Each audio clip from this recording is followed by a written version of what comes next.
you're out in the wilderness and you realize you're going to be there for a little while. You're going to need tools. How are you going to best take care of yourself and take care of others so that you can be a hero in this circumstance instead of just dying? Well, Ackermans, Mattis, Cook, and Morrison, in their book Extreme Survival, talk about how you can work with bones and sticks. And I'm really excited to share it with you because they have how to make a backrest, a grass mattress, and even making a knife from bone.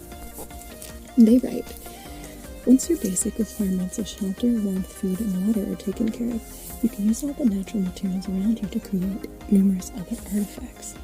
If you're surviving for a longer period, you want to make your life as comfortable as possible.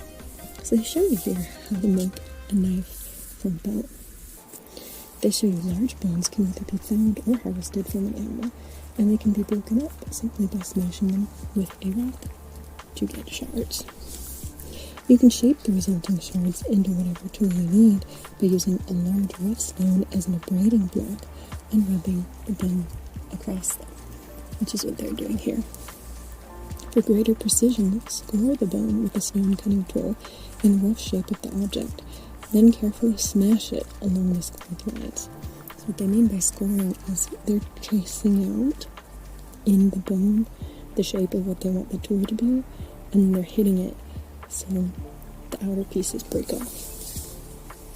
When the shaping of the knife is complete, rub hot oil onto the bone and heat the knife over the fire before sharpening the blade. Sharpen the knife pretty much as you would a regular steel blade. Try to find a stone as smooth as possible for this sharpening process. The bone blade can be bound into a notch at the end of another long, smooth bone or a piece of wood to create a handle. And that's pretty nice looking. What I thought was really neat is they talk about making a grass mattress. So the first thing, obviously, to making a grass mattress is you're going to need to collect a really large amount of long grass or hollow reeds. You're going to start by making a bundle about 7.5 centimeters or 3 inches thick. Then you're going to split the bundle in half and turn one half over so half the thicker ends are at each end to keep the thickness even. You can tie the bundle using 2 or 3 long cords. Wrap the cord around itself 3 times to make each knot. This is why it's good to make sure you have cord, paracord, something else like that with you. I actually have 2 bracelets that I think I've shown you before in my survival bag that are actually made of paracord so that if something happens, I can just take apart that cord and, I can get 10 feet of cord from just what was hanging around my wrist.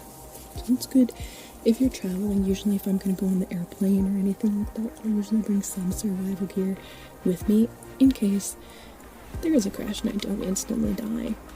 Or if I'm traveling in the car, I'll try to pack some of that stuff in case something happens. You never know. It's better to be prepared than not. The knots will provide a flat surface on which you can rest the next bundle, and you tie this in using the same knots. You see this knot is a little bit different. They wrap it like 3 times over instead of doing it like how you do your shoelaces. That's how they do that knot. You repeat it until the knot is the right size. The flat knots square off the bundles, eliminating gaps between them. That's why you don't do it like you would do your shoes. This method can be used to make mats of any size and shape you want. Trim the ends of the stems if you wish. Isn't that cool? They also show how you can make a backrest, and it's way simpler than you would think. A lot of this stuff, when you see it, it's like, oh, obviously that's how you would do it. But if you were to put me out in the woods and I hadn't been told how, I wouldn't have the engineering mind to automatically come up with that. So that's something I like about learning even simple stuff like this. So here they have making a backrest. You're going to select 3 sturdy poles, each 90 to 120 centimeters or 3 to 4 feet long. Then you're going to make sure they are reasonably straight. With the poles side by side, wrap a good length of cord fairly loosely around one end and knot it. Then you're going to wind the cord between the sticks to form a cinch. This is a little complicated, so I'm going to show you a little closer. You see kind of how they do that. And then over there. And then they pull it through. You see that? This is the chance to tighten up your tie as much as possible. When the top is tied securely, place the sticks upright and bring the middle stick backwards. Like that. That's kind of cool. It's kind of obvious actually when you think of it. To use the two other sticks outward to form a tripod, adjust the distances between them to stabilize the structure.